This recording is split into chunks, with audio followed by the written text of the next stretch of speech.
primera parte vamos a hablar sobre estenosis mitral y en la segunda sobre insuficiencia aórtica. Vamos a empezar hablando un poco de la etiología de la estenosis mitral, ¿sí? Si uno piensa en etiología de estenosis mitral, ¿qué les viene a la cabeza? Fiebre reumática, sin duda, ¿no? La causa más frecuente es la fiebre reumática.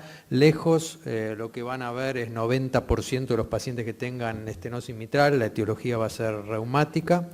Recuerden que hay un primer brote en la infancia, pero en realidad hay un periodo de latencia de 20-25 años, así que la edad de nuestros pacientes está en general alrededor de los 25 años, mucho más frecuente mujeres, 3 o 4 a 1. Así que la causa más frecuente es fiebre reumática sin duda. ¿Más etiologías? Endocarditis es una buena etiología. En general la endocarditis lo que provoca es insuficiencia por destrucción valvular, pero si uno tiene una vegetación muy grande puede generar obstrucción de la válvula y genera estenosis mitral, lo cual es infrecuente. ¿Más etiologías? ¿Cuál?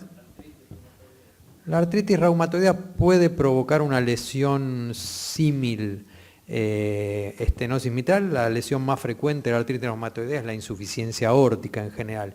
Y si hablamos entonces de las enfermedades sistémicas, la que más frecuentemente genera estenosis mitral más que la artritis reumatoidea es el lupus. El lupus provoca una lesión valvular que a veces es muy difícil de diferenciar de la estenosis mitral reumática, y como además puede producir hipertensión pulmonar, más de una vez nos cuesta bastante decidir si la válvula es reumática o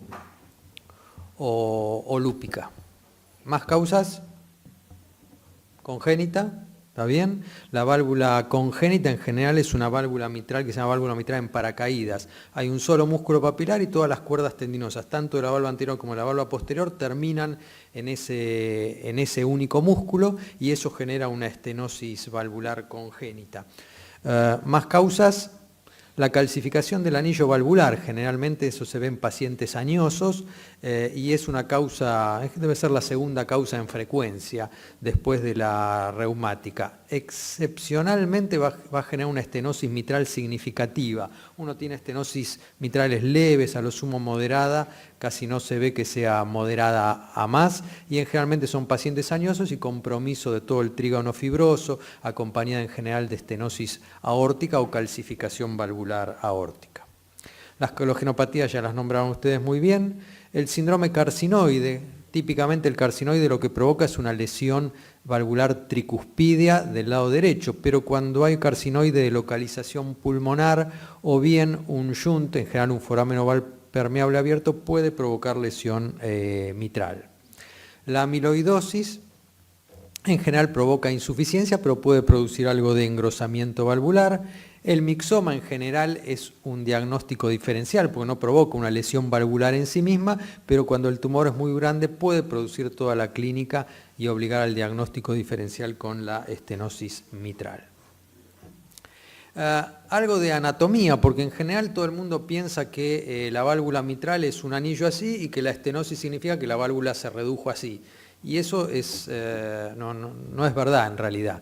La anatomía del anillo valvular es una anatomía bastante compleja, donde lo que vemos es una región anterior posicionalmente más alta que la región posterior, y vemos además que las valvas, tanto la anterior como la posterior, tienen toda una convexidad en este sentido y concavidad en este sentido, con lo cual terminan teniendo una imagen tipo encilla de montar.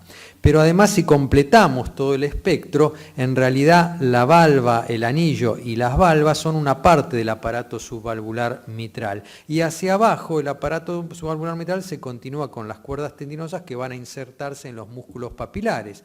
Y cuando la estenosis mitral se provoca, se genera, o la fiebre reumática en realidad genera la estenosis mitral, provoca lesión sobre todo del borde libre con tractos fibrosos y comienza fundamentalmente aquí en las comisuras, pegoteando las comisuras y el borde libre. Pero esa lesión fibrótica va hacia abajo, con lo cual hay engrosamiento de todo el aparato subvalvular y en general lo que vemos es pegoteamiento también del aparato subvalvular. Por lo tanto, el anillo queda a una altura y la punta o el sitio más angosto de la estenosis mitral se provoca en el borde libre, en el tip o incluso un poco por debajo en el aparato subvalvular, con lo cual la estenosis mitral no es el anillo que se cierra, sino las comisuras que se van fusionando, que pegotean el tip, el borde libre, que está alrededor de 1,5 centímetros o 2 centímetros por debajo del plano del anillo. Y es ahí donde vamos a encontrar el sitio más angosto de la estenosis mitral.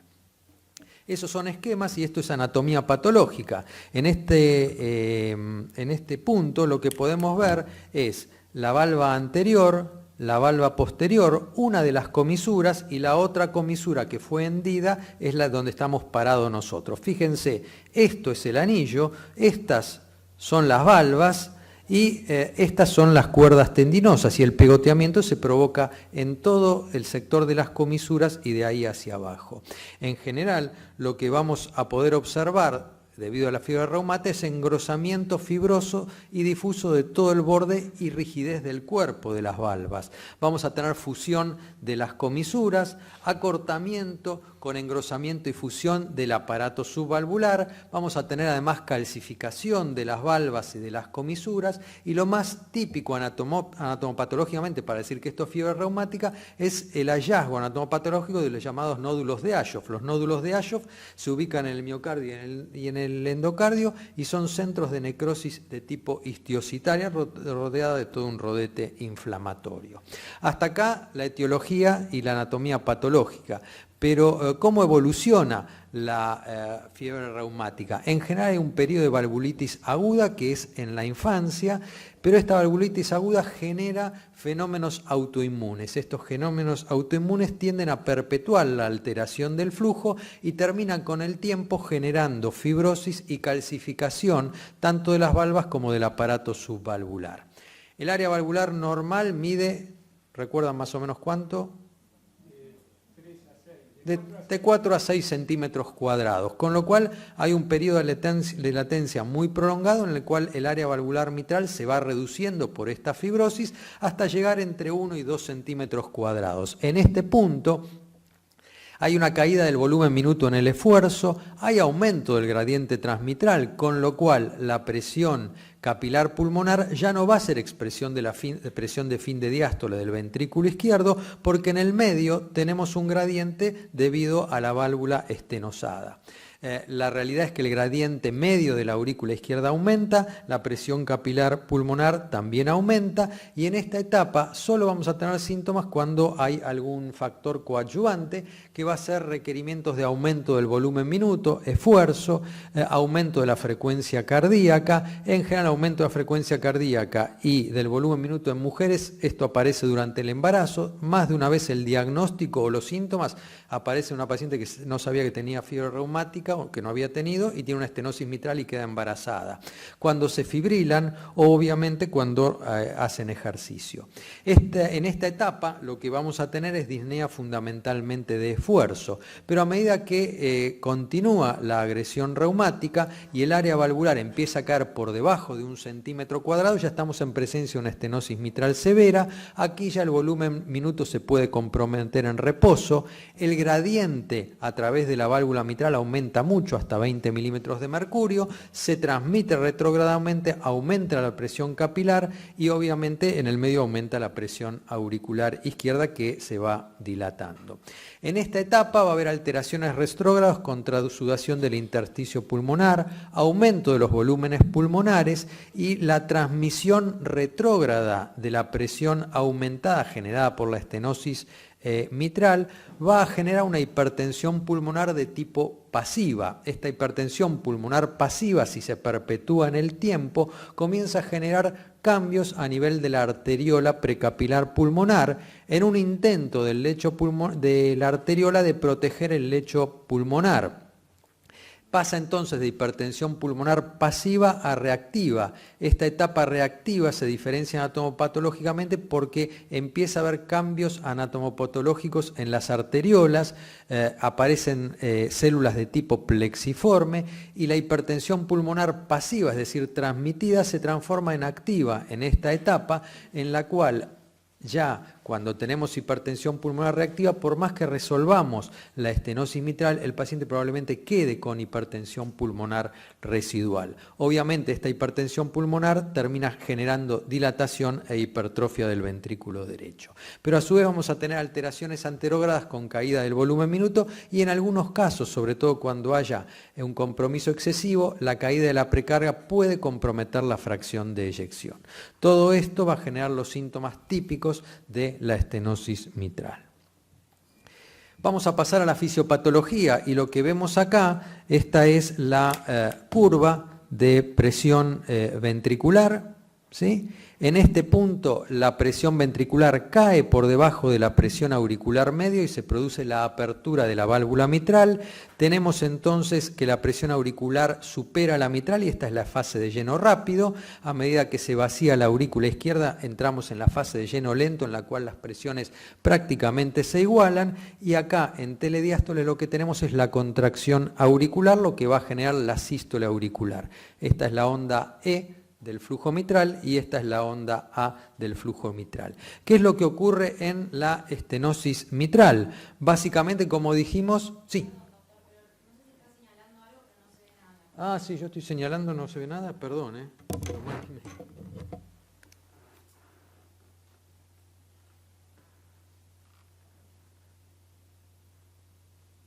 Anda el...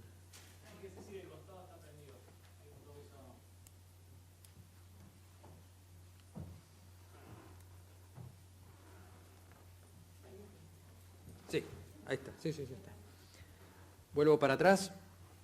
¿Puedo volver atrás? ¿Sí? Lo que les estaba señalando, entonces, esto es la curva de presión ventricular y esta es la curva de presión auricular. En este punto, la presión ventricular cae por debajo de la aurícula izquierda y se produce la apertura de la válvula mitral.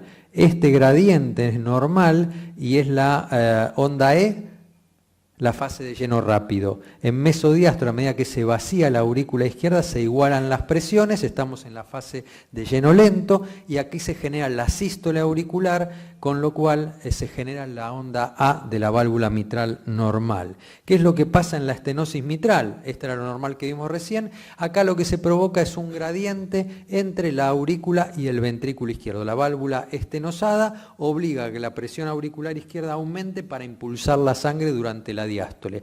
Lo primero que ocurre es que el cruce de presiones se provoca mucho temporalmente antes y durante lo largo de toda la diástole tenemos un gradiente permanente entre la aurícula y el ventrículo izquierdo. Si tenemos todavía la sístole auricular y todavía no entró en fibrilación, quizás tengamos algún impacto extra, pero si tenemos fibrilación auricular esto se va a mantener a lo largo de toda la diástole. Vamos a tratar de ponerle números a todo esto. Este es el paciente normal, ventrículo izquierdo, aurícula izquierda, la válvula mitral está normal, no tenemos gradiente, por lo tanto la presión auricular está expresando la presión de fin de diástole del ventrículo izquierdo, la presión en las venas pulmonares, fíjense que es la misma que la presión de fin de diástole, la presión capilar es la misma, pequeño aumento de presión en la arteria pulmonar y en el circuito derecho, que es lo que va a impulsar la sangre hacia adelante. ¿Qué es lo que ocurre en la estenosis mitral severa? Ya dijimos que el área valvular se redujo a 1 centímetro cuadrado y para impulsar la sangre hacia adelante, la presión media de aurícula izquierda aumenta. ¿Cuánto aumenta? Y si llegamos a una estenosis mitral severa vamos a tener unos 20 milímetros de gradiente máximo y probablemente 10 milímetros de gradiente medio. Por lo tanto, la presión media de aurícula izquierda se disoció de la presión de fin de diástole del ventrículo izquierdo. A medida que aumenta la presión se transmite retrógradamente y en las venas pulmonares hay aumento de la presión, en el lecho capilar hay aumento de presión y esta que es la etapa pasiva transmite retrógradamente. Para impulsar la sangre hacia adelante, el ventrículo derecho tiene que hipertrofiarse y aumentar su presión, manteniendo presión alta en todo el circuito para lograr vencer en definitiva a largo plazo el obstáculo de la estenosis mitral. A medida que esto persiste cercano a los 50 milímetros de mercurio, esta etapa pasiva se transforma por los cambios de la arteriola precapilar en una hipertensión pulmonar reactiva y entonces esta estenosis mitral, que quizás aumente un poquito más, mantiene alto el circuito en el lecho capilar pulmonar, pero aquí se disoció totalmente. Fíjense que las presiones derechas aumentan mucho porque acá ya hay una segunda estenosis. Tenemos la primera estenosis en la válvula y una segunda estenosis en este punto. Por eso la persistencia de la presión sistólica pulmonar por encima de los 50 milímetros de mercurio, aún en un paciente con una estenosis mitral asintomática, es indicación de intervención, porque lo que permite al intervenirlo cuando está en 50 es evitar que pase a la fase reactiva, en la cual, por más que resolvamos la estenosis mitral, aquí la presión pulmonar nunca va a normalizarse. Probablemente baje, pero no a valores normales.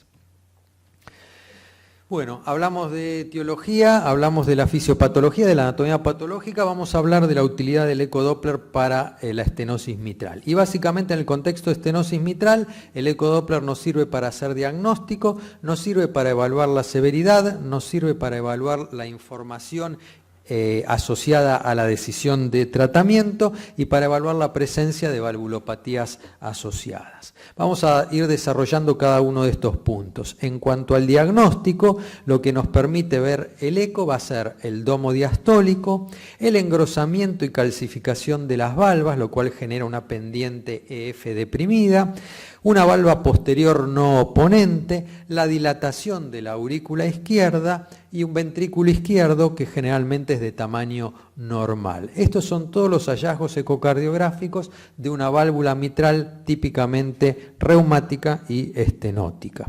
Lo que vemos acá es la válvula mitral normal. Esta es la sístole, acá se produjo el entrecruce de presiones que vimos en las curvas y se abrió la válvula mitral. La válvula mitral es bastante grácil, mide 1 o 2 milímetros, bastante tenue en cuanto a su movimiento, abre rápidamente, pico E, la pendiente F cae rápidamente porque el entrecruce de presiones hizo que sea algo bastante brusco la fase de lleno rápido. Esta es la fase de lleno rápido, acá estamos en la fase de lleno enlentecido en la cual la válvula se mantiene abierta y esta es la sístole auricular y acá se produce el cierre de la válvula mitral. La valva posterior también es bastante grácil, 1 o 2 milímetros, y siempre tiene un movimiento absolutamente oponente a la válvula anterior, ¿sí? Cada válvula se abre, una hacia adelante y una hacia atrás. En la estenosis mitral las válvulas quedan engrosadas, pegoteadas y fusionadas. Cuando la valva anterior se abre, tiene un movimiento mayor, se lleva la valva posterior hacia adelante. Y esta válvula mitral que vemos se transforma en esto que está acá. Las valvas anteriores, que medían habitualmente 1 o 2 milímetros, se engruesan. ¿Cuánto? Pueden llegar a medir hasta 5 a 8 milímetros, claramente engrosadas. La pendiente F, que caía rápidamente, acá la apertura, como el gradiente que vimos en las curvas, se mantiene a lo largo de toda la diástole. Esta caída es muy lenta, con lo cual acá la F cae rápidamente y acá cae a lo largo de toda la diástole. Fíjense, prácticamente borra el período mesodiastólico y borra la onda A.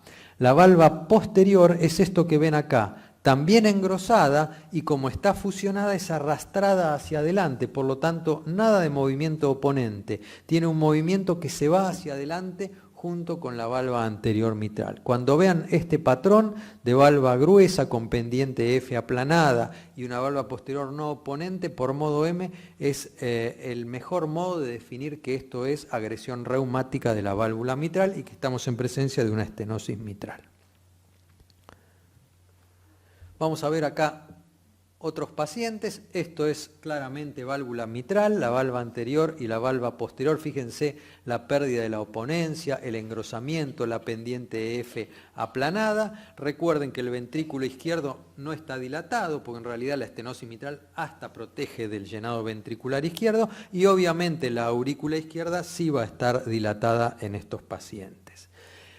Esto es bidimensional. ¿Qué es lo que vemos en el bidimensional? Normalmente esta valva anterior debe golpear el septum interauricular y la posterior la pared lateral. Acá quedaron fusionadas, pegoteadas y forman esta suerte de cúpula o domo diastólico, y este es el sitio de llenado ventricular izquierdo. Esto es típico también de la lesión reumática. En la vista de eje largo apical, esta es la valva anterior, esta es la valva posterior, acá está el domo, y fíjense que el aparato subvalvular mitral, que habitualmente es difícil de ver, el aparato subvalvular mitral es muy fino, bastante delicado, y tenemos que enfocar y hacer inclinaciones para verlo. En la fibra reumática está engrosado, fusionado, bastante fibroso y se ve con mucha claridad.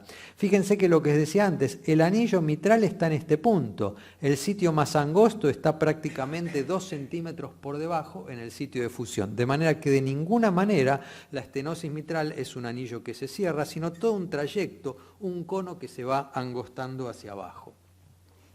En el eje largo paraesternal izquierdo, acá también ya lo pueden ver con claridad ustedes, agresión reumática en una agresión más leve, las anteriores eran una agresión mucho más notoria.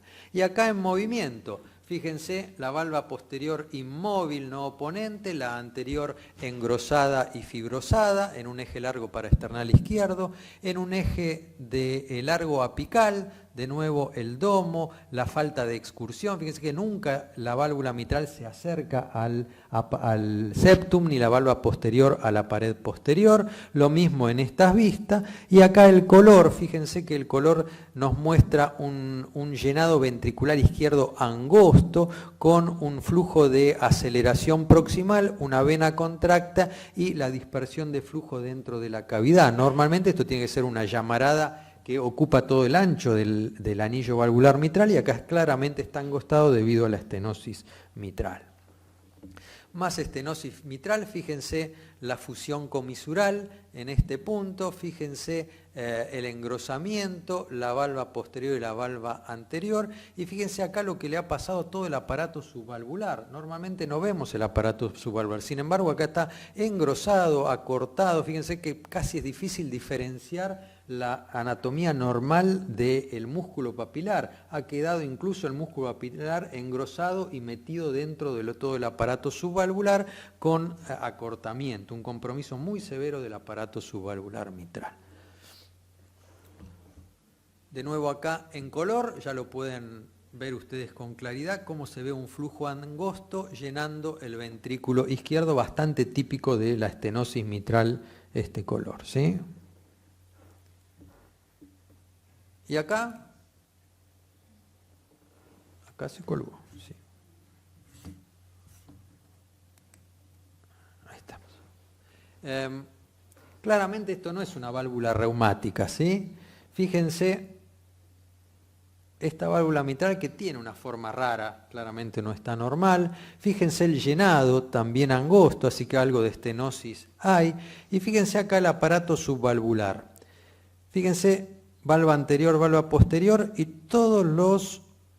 las cuerdas tendinosas, tanto anterior como posterior, van a un único músculo papilar, ¿sí? Esto es una válvula mitral en paracaídas, esto es una estenosis mitral de tipo congénito, claramente diferenciado de la reumática. Acá la válvula no está engrosada, pero tiene obviamente una estenosis porque todo fue a parar a un solo músculo papilar. Esto es típico de la estenosis mitral congénita. Este es el mismo paciente, fíjense la escasa apertura que tenemos aquí y fíjense el anillo como queda muy angostado, y esto que claramente está indicando la presencia de estenosis mitral.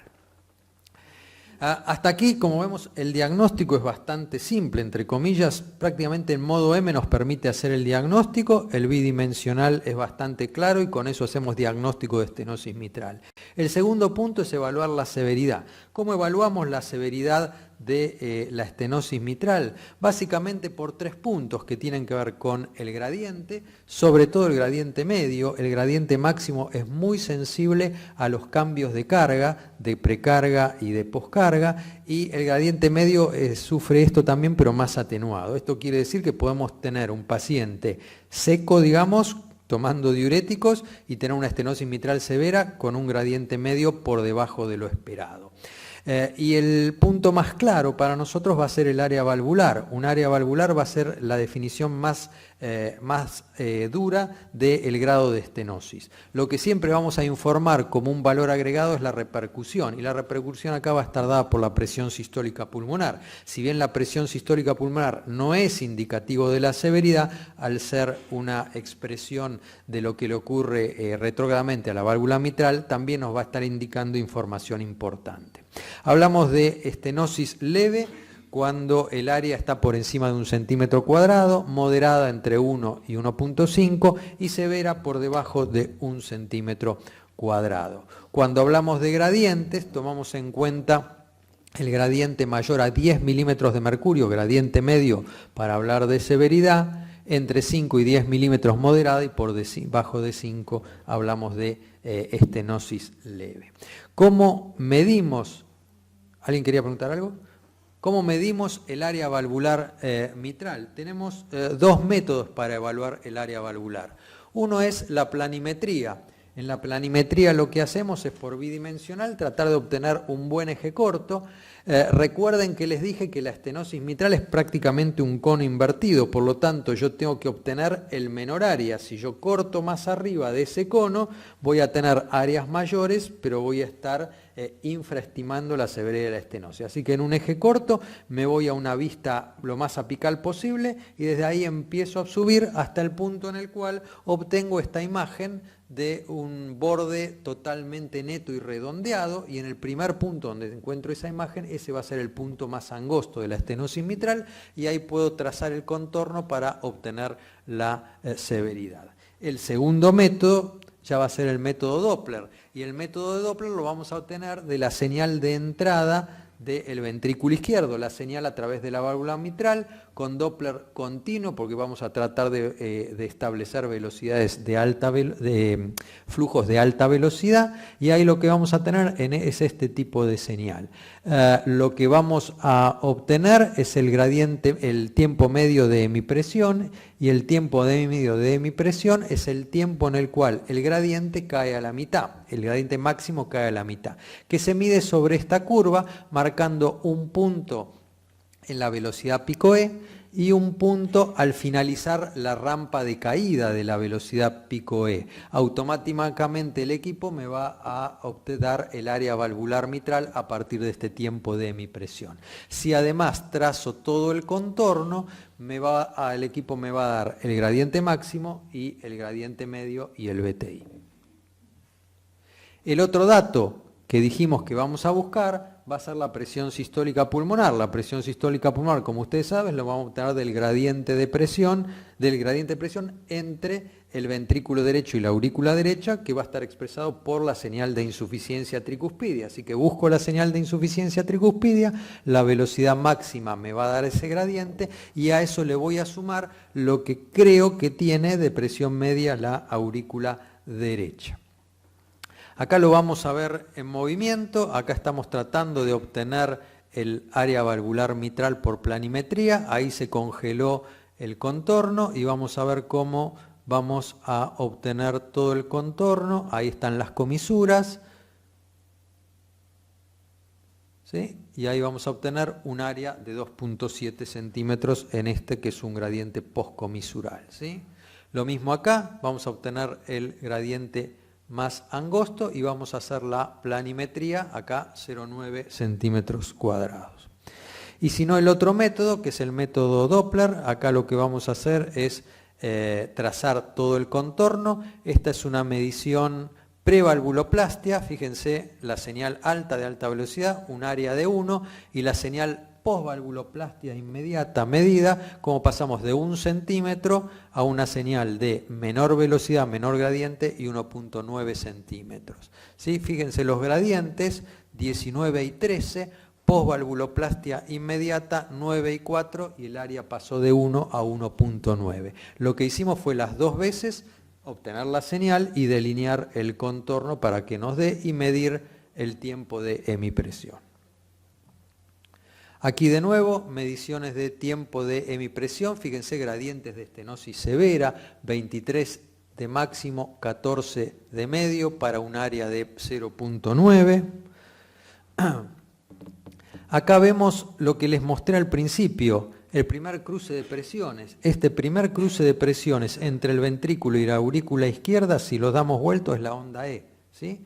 La onda E lo que marca es el gradiente entre el ventrículo y la aurícula. Y sobre el final la onda A expresada por la sístole auricular. Fíjense lo que ocurre en la estenosis mitral. En la estenosis mitral el gradiente se mantiene a todo lo largo del período, como está fibrilado, fíjense que varía bastante cada señal. Si yo doy vuelta a esta señal y marco este contorno, en realidad lo que tengo es la señal del Doppler, ¿sí? El Doppler lo que muestra es esta diferencia de gradientes a lo largo de toda la diástole. No sé si soy claro o aquí. Yo doy vuelta a esta señal y la señal que tengo es prácticamente esto. O sea que el Doppler me está expresando esa diferencia de presión. ¿Se entiende? Y el gradiente medio va a estar dado por el Doppler en forma perfecta. Acá diferentes mediciones del área. Yo les dije que ustedes marcan el tiempo de impresión. La fórmula que tiene cargada el equipo es área valvular mitral, una constante que es 220 sobre el tiempo de mi presión, y eso es lo que les va a dar el área valvular, no hace falta que hagan los cálculos. El tiempo de impresión es hoy por hoy el método más utilizado para calcular el área, es muy útil, es bastante confiable. Como los hemodinamistas ya no miden la estenosis mitral, podemos decir lo que querramos porque en realidad nadie nos va a discutir, pero la realidad es que tiene también limitaciones. Y hay que saber estas limitaciones porque si no vamos a meter la pata en algunas situaciones. ¿Cuáles son las limitaciones del tiempo de impresión? Básicamente el paciente taquicárdico. Cuando el paciente está taquicárdico, la pendiente se acorta tanto que es muy difícil señalar dos puntos. Así que en realidad lo que tratamos de hacer es betabloquear a los pacientes, tratar de que venga una frecuencia cardíaca de 60, 70, 80 y medirlos a esa frecuencia cardíaca para lograr obtener un área valvular confiable por tiempo de mi presión. El bloqueo AB es otra dificultad. El bloqueo AB generalmente provoca que la sístole auricular se encime sobre la pendiente de la onda E y dificulta la medición. Otra situación bastante frecuente y difícil es la fibrilación auricular o el aleteo auricular. ¿Por qué? Porque empezamos a tener sístoles totalmente variables y a diferente frecuencia cardíaca. De acuerdo a la longitud del RR, vamos a tener a veces diástoles muy cortas que dificulten la medición mezcladas con diástoles más largas. Entonces, fibrilación auricular de alta respuesta, olvídense, no vamos a poder medir el área valvular. Nos va a dar cualquier cosa, va a ser muy poco confiable. Necesitamos que el paciente baje su frecuencia por debajo de 100 y aún así podemos tener mucha variabilidad, con lo cual vamos a buscar una tira larga y vamos a tratar de medir entre 8 y 10 diástoles continuas, más o menos largas, y vamos a prometear esas 8 o 10 diástoles, y eso en general provoca una medición que es bastante confiable. Esto es lo que le pasa a la fibrilación auricular. Lo que van a encontrar es diástoles de distinta duración. Y fíjense, en esta puedo medir una onda E, pero acá es prácticamente imposible. Acá puedo medir, acá más o menos me puedo arreglar, acá también. Pero cuando tenemos muchas de estas es prácticamente imposible medición.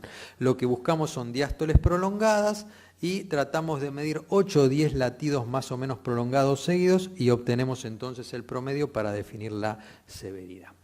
Otra dificultad que a veces puede aparecer son cuando la pendiente tiene algunas alteraciones. ¿A qué llamamos alteraciones pendientes? Alteraciones de este tipo. Fíjense que yo les decía que marcábamos la pendiente, pero en realidad si yo mido esta pendiente, en la mitad me aparece una joroba. Sin embargo, es más o menos fácil. Voy a buscar la pendiente que más tiempo dura, voy a obviar esto y voy a cortar por debajo como para obtener una medición que pase por este punto. Pero a veces las pendientes son más difíciles. Por ejemplo, yo puedo tomar esta primera pendiente o esta, prácticamente está a la mitad. Siempre voy a buscar la pendiente que más tiempo dure, pero si no, acá yo podría tener esta pendiente con un área de 1.4 o tomar la segunda pendiente que me daría un área de 1, y la verdad es que hay bastante diferencia. No es frecuente, pero puede aparecer. En estos casos vamos a tratar de recurrir al método bidimensional para obtener la planimetría y definir este paciente tenía un área cercana a 1 centímetro cuadrado. Otra dificultad es la insuficiencia aórtica, no la leve, pero la insuficiencia aórtica moderada o severa. Cuando la valva anterior está abriendo, el jet de insuficiencia aórtica ingresa por el tracto de salida del ventrículo izquierdo durante la diástole y golpea la valva anterior. Genera un fenómeno que es la estenosis mitral relativa o el soplo de Austin Flint, que es una estenosis mitral relativa, pero más de una vez la insuficiencia aórtica coincide con la estenosis mitral porque tenemos agresión reumática mitral y agresión aórtica reumática también, y esto genera insuficiencia aórtica. Si la insuficiencia aórtica es moderada, severa, la medición de la estenosis mitral va a ser poco confiable y se va a ver magnificada la severidad por la insuficiencia aórtica.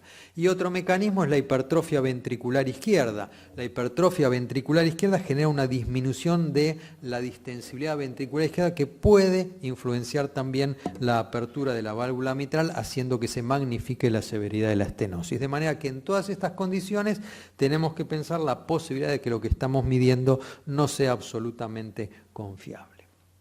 Aún así, con todo esto, la medición por el área valvular en la mayoría de los pacientes es muy útil.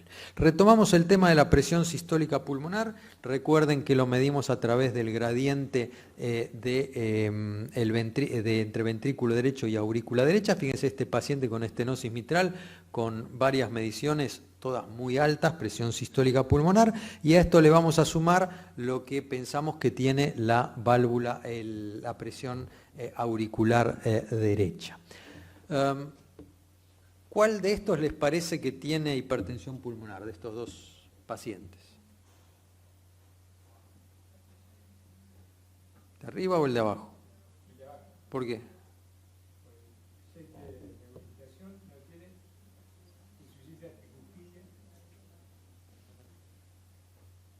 La severidad de la insuficiencia tricuspidia, que es lo que están viendo, no siempre correlaciona con la estenosis mitral. Yo puedo tener un jet de insuficiencia tricuspidia más notorio como este sin tener estenosis pulmonar. Fíjense que tiene un gradiente de 20 milímetros de mercurio, y este paciente tiene una insuficiencia tricuspidia más leve, sin embargo tiene hipertensión pulmonar. Así que a no confundir severidad de la insuficiencia con hipertensión pulmonar. Si bien hay una cierta correlación, no siempre van de la mano, ¿sí? Recuerden entonces que a eso le voy a sumar lo que corresponda, ¿sí? A la gradiente de presión yo le voy a sumar 5 milímetros si tengo una vena cava inferior normal, porque asumo la presión media aurícula derecha es normal. Fíjense, pequeña y colapsa. Acá la colapsabilidad ya está disminuida y algo dilatada, con lo cual 10 milímetros de mercurio. Acá prácticamente esto ya no colapsa, así que estamos en 15 milímetros de mercurio, y acá lo que tengo es una insuficiencia tricuspide que prácticamente expande la vena cava inferior en sístole, con lo cual le vamos a sumar 20 milímetros de mercurio a lo que yo obtenga de gradiente entre aurícula y ventrículo derecho para establecer el nivel de presión sistólica pulmonar. Otra medición de la severidad de la estenosis mitral, hablamos del área valvular mitral, hablamos de los gradientes, va a estar dada por la vena contracta. Recuerden que yo les mostré que hay un pisa, un sitio más angosto, y ese sitio más angosto, que ocurre un poquito después de que pasan el sitio más angosto del pasaje a través de la válvula mitral, se llama vena contracta. Ese sitio angosto, cuando mide 1 centímetro en diástole para abajo, estamos hablando de estenosis mitral severa. Recuerden, sin embargo, que la estenosis mitral es un orificio tridimensional, por lo tanto, en el 4 cámaras mido uno de los sentidos y el ortogonal 4 cámaras va a estar en el 2 cámaras. Por lo tanto, voy a promediar la medición en el 4 cámaras y en el 2 cámaras para obtener la vena contracta genuina, ¿sí? Fíjense, estenosis mitral severa, la vena contracta se ve perfectamente, por transesofágico también, la vena contracta se ve perfectamente. Hablamos entonces de diagnóstico de la estenosis mitral, hablamos de severidad de la estenosis mitral, y ¿qué otra información dijimos que nos daba? La presencia de valvulopatías asociadas. Fíjense, estenosis mitral con agresión reumática mitral. Presten atención a la válvula aórtica, fíjense cómo está comprometida, todo el borde libre. Esto es distinto a lo que le ocurre a la estenosis aórtica del anciano, en donde lo que vemos es calcificación y fibrosis de la parte media y basal de las valvas, que se va depositando calcio y se genera rigidez. Acá es compromiso prácticamente del tip de todo el borde libre, y esto genera estenosis mitral e insuficiencia aórtica. También hay algo de insuficiencia mitral reumática. La otra válvula que también se compromete es la tricúspide, y la tricúspide en general pasa bastante desapercibida porque la auscultación de la estenosis tricúspide es muy similar a la estenosis mitral, entonces en general hay que ir a buscarla con eco. Pacientes que tienen estenosis mitral severa y estenosis tricúspidea severa con agresión reumática típica de la válvula tricúspide, y hay que ir a buscarla durante el examen ecocardiográfico, ¿sí?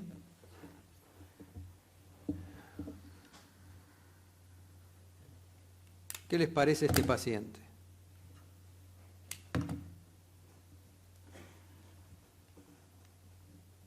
¿Algo que le llame la atención? ¿Tiene estenosis mitral? ¿Cómo? Estenosis mitral reumática, ¿algo más?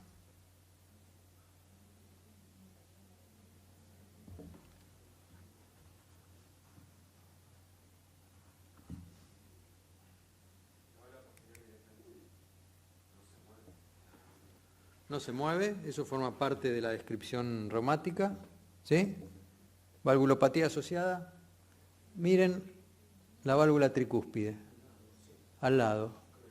Fíjense cómo la valva septal nunca toca el septum interauricular, como la valva lateral nunca toca la pared lateral, ¿sí? Hay un domo reumático mitral y un domo reumático tricúspidio, ¿sí? El transesofágico lo muestra con más claridad. Fíjense que las valvas están las dos engrosadas y pegoteadas, y fíjense cómo tenemos estenosis mitral con algo de insuficiencia y estenosis tricúspidea con algo de insuficiencia, ¿sí? Así que la agresión reumática tricúspidea está presente, la mayoría de las veces pasa desapercibida, y en general es responsabilidad del ecocardiografista al no detectarla, ¿sí?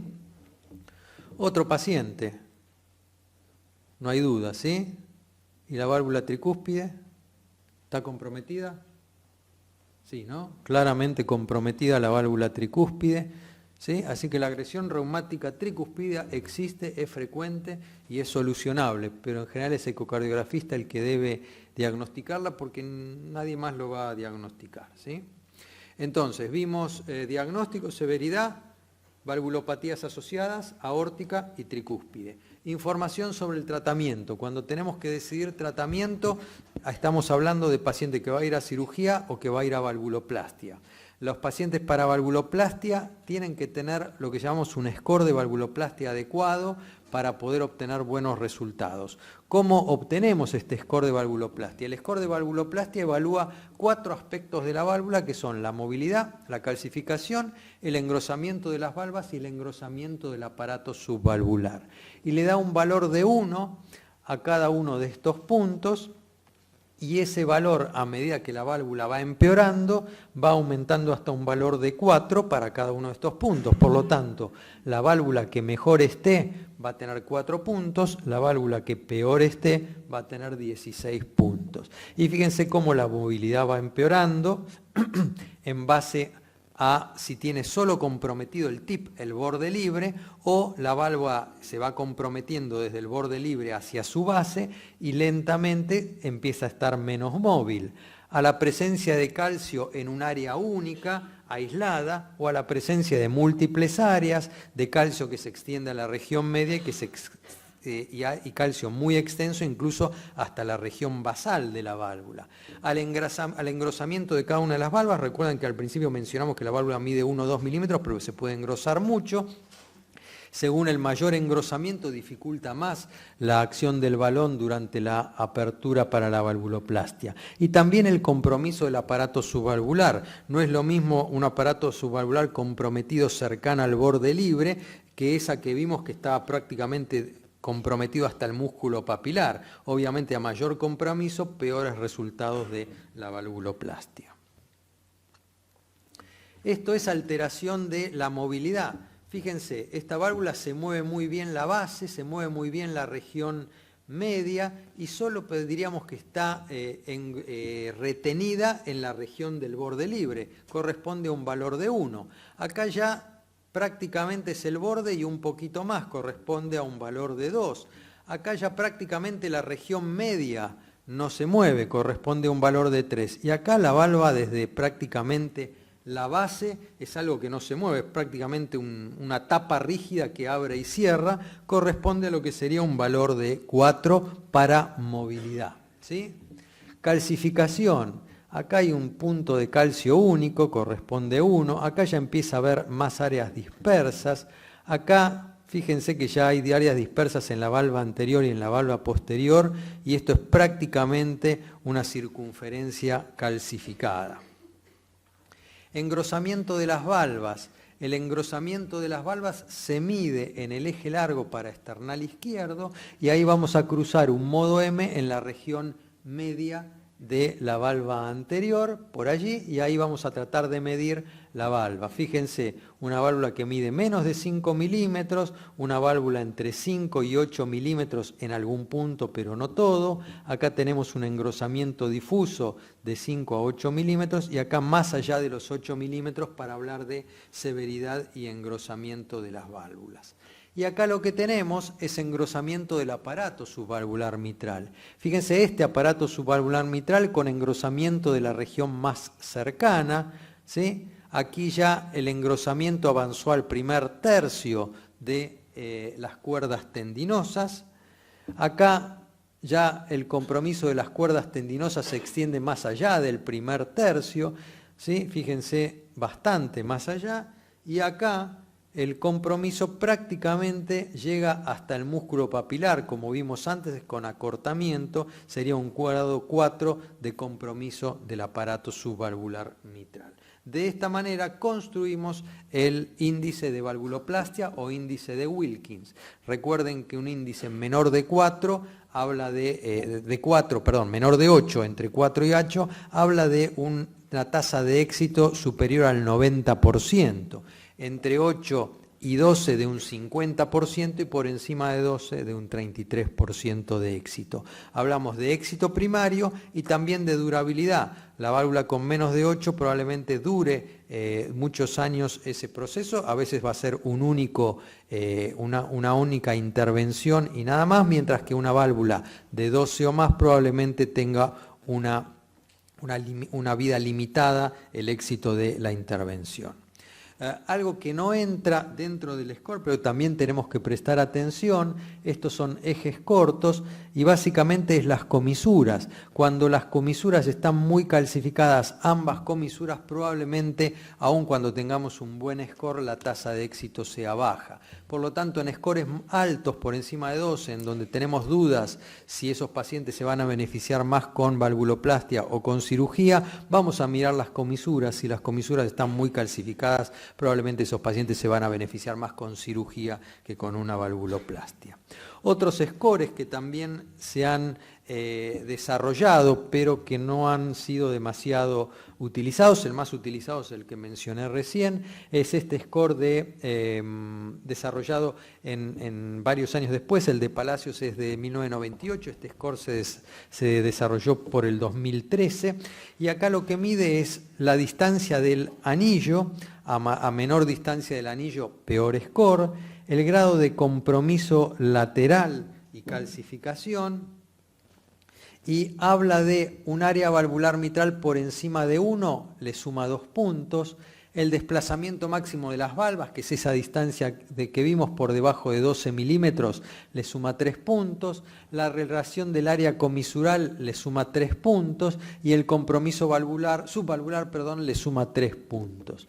Cuando el índice es bajo, los resultados son bastante buenos, solo 12% de resultados subóptimos. Cuando el índice es muy alto, entre 6 y 11%, los resultados subóptimos pueden llegar casi al 87% de los pacientes.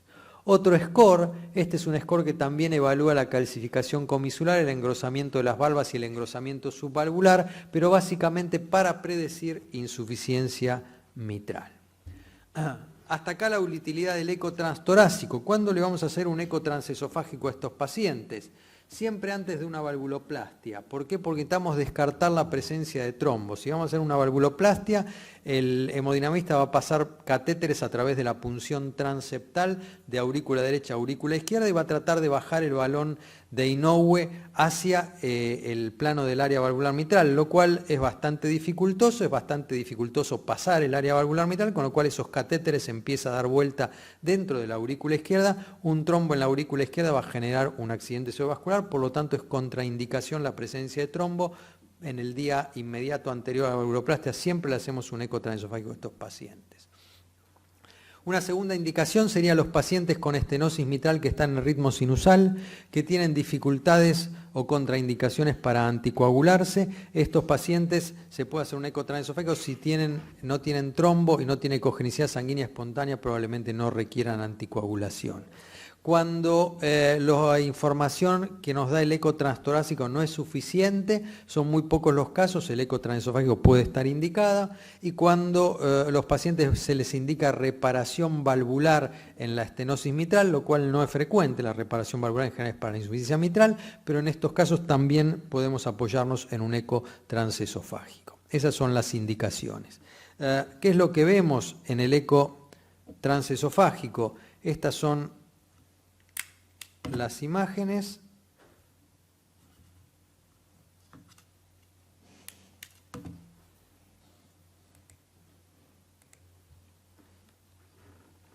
Fíjense, la válvula típica, se alcanza a ver la agresión reumática, obviamente es una válvula sin tanta agresión como vimos las otras veces, todavía tienes bastante preservadas, pero claramente el borde libre a través de la fusión comisural. Esto es aurícula izquierda, ventrículo izquierdo y la válvula fusionada. Y esta es una válvula con bastante más compromiso reumático, también lo vemos con mucha claridad.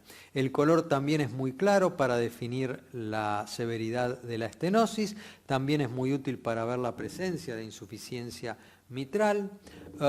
Volvemos al transtorácico y en el transtorácico una información útil va a ser la presencia de trombos. Fíjense que estos son trombos dentro de la aurícula izquierda. La presencia de trombos, como vimos, contraindica el procedimiento de valvuloplastia. Otras veces los trombos son bastante más sutiles. Fíjense, un trombo dentro de la orejuela izquierda. Esta orejuela izquierda también con algo de trombo. Esta imagen es bastante difícil de obtener. Fíjense, la mayoría de los trombos no son diagnosticados por eco transtorácico. El eco transtorácico tiene una capacidad de diagnóstico del trombo del 10 al 20%. Por lo tanto, estos trombos en general mejora mucho el rendimiento diagnóstico con el eco transesofágico para detectar sobre todo trombos en la orejuela donde el poder diagnóstico aumenta al 90%. Fíjense, todos trombos diagnosticados por eco transesofágico que no son vistos por eco transtorácico. El sitio más frecuente de ubicación del trombo es la orejuela izquierda. El segundo sitio es el techo de la aurícula izquierda entre la desembocadura de las venas pulmonares. La otra cosa que podemos ver además de trombo es la presencia de ecogenicidad sanguínea espontánea. Fíjense, ecogenicidad sanguínea espontánea en estos pacientes. Ecogenicidad sanguínea espontánea prevalvuloplastia y cómo desaparece luego de la apertura valvular por la valvuloplastia. Ecogenicidad sanguínea espontánea en un eco transesofágico. El eco transesofágico permite ver el PISA con mucha claridad, permite ver si hay compromiso de la válvula aórtica, permite obtener también toda la señal y las mediciones típicas que podemos hacer por el transtorácico. Todo eso lo podemos hacer por eco transesofágico, pero aparte ofrece toda la información sobre la orejuela, la presencia de ecogenicidad sanguínea espontánea, la presencia de trombos, la velocidad de la orejuela, sobre todo la velocidad sistólica para saber si esta es una orejuela con movilidad o no.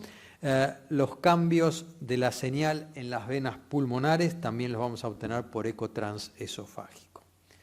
Diagnóstico diferencial. Hablamos del diagnóstico diferencial. Uno de los diagnósticos diferenciales va a ser la presencia de mixoma, no porque haya compromiso de la valva, pero genera un cuadro muy similar. Así que la presencia de mixoma, esta es una imagen típica por modo M, la apertura valvular mitral y la caída del tumor dentro del orificio valvular mitral durante la diástole.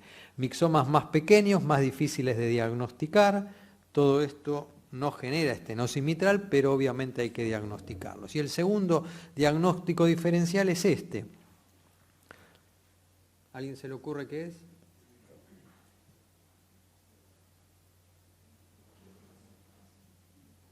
Vemos dentro de la aurícula izquierda una membrana que la cruza, ¿sí? Esto es un cor triatriatum, genera una porción proximal y una porción más distal, separada en general la membrana desde la desembocadura de las venas pulmonares hacia la región media del septum. La membrana en general está fenestrada, pero genera un diagnóstico diferencial con estenosis mitral. Fíjense las fenestraciones de la membrana y fíjense en la señal, es prácticamente igual a una estenosis mitral, solamente que acá la obstrucción está en la mitad de la aurícula izquierda, ¿sí? Lo mismo acá, fíjense, este paciente tiene estenosis mitral reumática,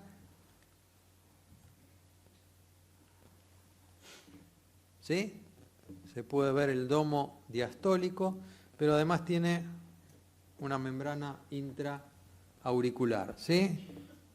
Cor triatriatum más estenosis mitral, una asociación también poco frecuente.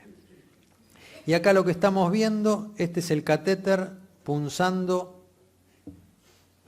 el septum interauricular durante una valvuloplastia, ¿sí? El eco es útil para el monitoreo de la valvuloplastia. Se produce la punción transeptal, después de la punción transeptal, la colocación del catéter de Inoue. Ahí el catéter de Inoue está tratando de pasar el plano valvular mitral. Ahí pasó, se infla la porción más distal, la porción proximal, esto es tiempo real, todo es lo que dura la insuflación, se hace una segunda insuflación y se retira el catéter, ¿sí? Volvemos a verlo, punción transeptal, acá se está punceando, se punza con una aguja de Brockenbrough, por adentro de esa aguja se pone una camisa y por adentro de la camisa se coloca el balón de Inoue. Acá el balón de Inoue ya está dentro de la aurícula izquierda, está tratando el hemodinamista de insertarlo, se le va a ir para un lado, se le va a ir para otro, ahí lo inserta, esta es la insuflación de todo el balón que tiene esta extensión, es un balón que cuando se infla tiene 4 a 6 centímetros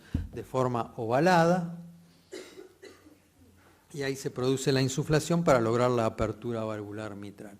Acá lo mismo, está tratando de insuflar, ahí pasa el balón, se produce la apertura en tiempo real,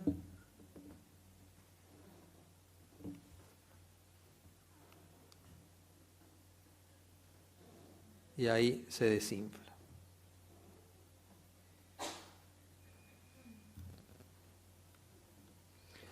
Por transesofágico lo mismo, este es el balón de Inoue insuflando a través de la válvula mitral.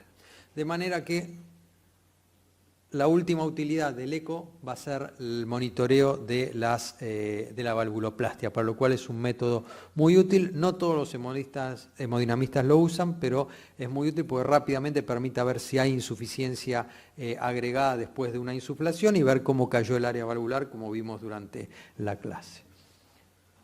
Con esto terminamos la primera parte. No sé si quieren hacer preguntas sobre estenosis mitral. ¿Nada?